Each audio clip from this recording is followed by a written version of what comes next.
I wish I could tell you that I pieced it all together, that I know where it all went wrong, that I could somehow explain what I saw. But there's no making sense of it. There's no putting it into words, no logic or meaning behind it. Just madness. Raw, undiluted madness. It's like trying to remember a nightmare while still trapped inside it.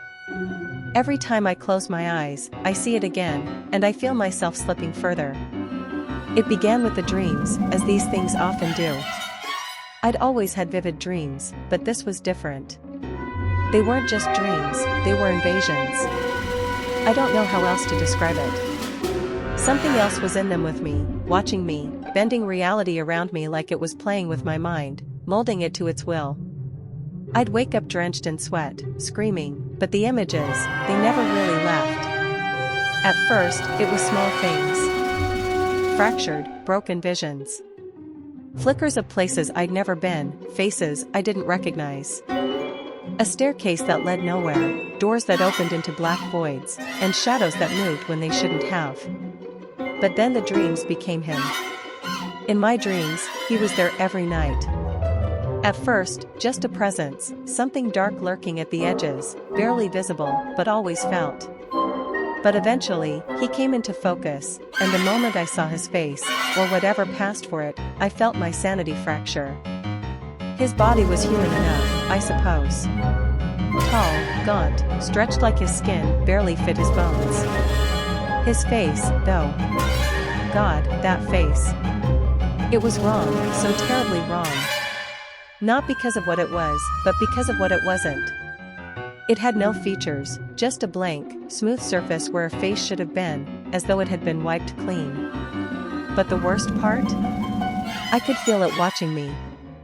No eyes, no mouth, nothing, but somehow, I knew it was looking right into me. And that's when the voice started. It wasn't audible, not exactly. I didn't hear it in the traditional sense. It was inside my head, crawling through my mind like a disease, threading its way through every thought, every memory. It spoke without words, a guttural, alien presence that vibrated through my bones, making every nerve in my body scream for release. I couldn't move, couldn't scream. I could only listen. I am coming, it said. You belong to me now. I thought I could shake it off, that maybe it was just some twisted version of sleep paralysis or stress getting to me. But then I started seeing him outside of the dreams. I'd be walking down the street, and there he'd be, standing across the road, his faceless head turned toward me. No one else seemed to notice him, just me. He never moved, just watched. I'd blink, and he'd be gone, but the feeling never left. That pressure, like something was slowly closing in on me. It got worse. I'd be at work, sitting at my desk, and suddenly, the entire office would shift.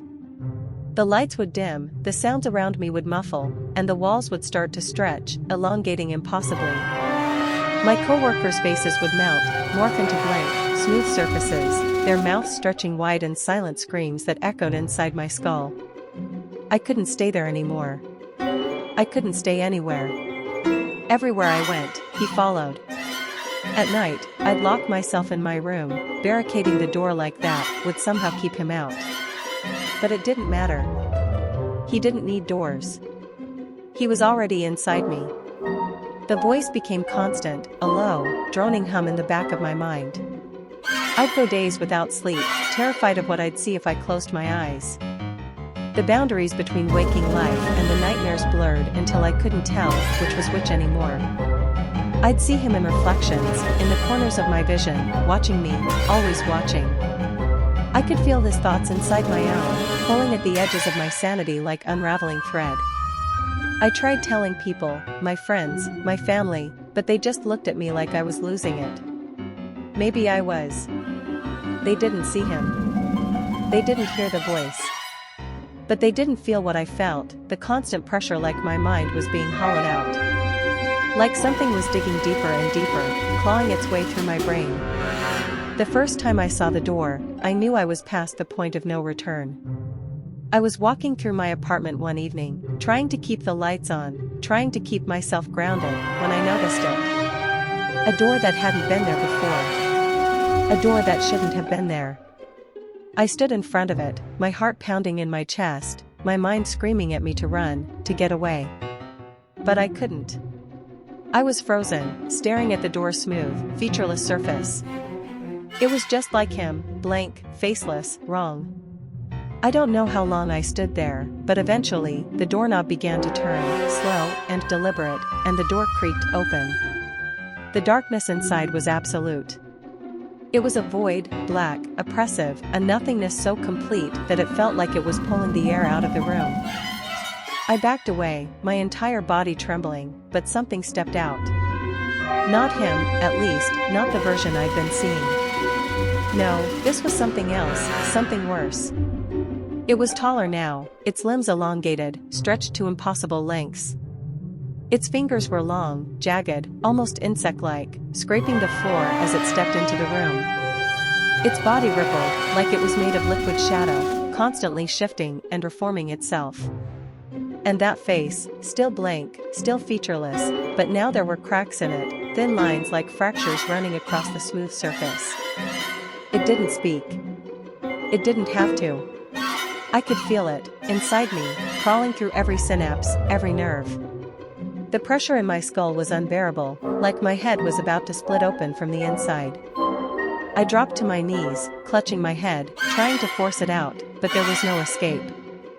I don't know how long I was on the floor, writhing in pain, before the thing stepped back through the door and disappeared. The door slammed shut behind it, vanishing as if it had never been there.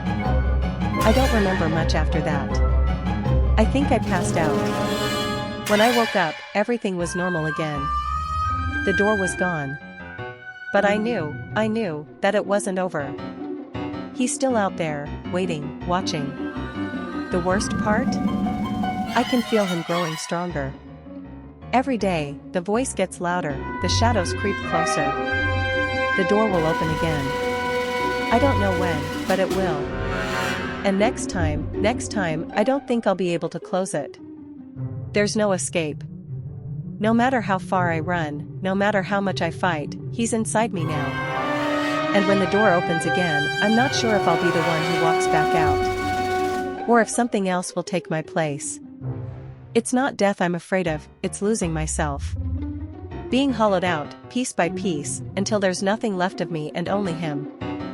I don't know how to fight something like that. You can't fight what you can't understand. I'm already fading, losing parts of myself, my thoughts slipping through my fingers like water. And somewhere, in the back of my mind, I can feel him watching, waiting. For now, I still have time. But soon, I won't. The door will open again, and this time, I won't be able to stop it. I can't stop him. And neither can you.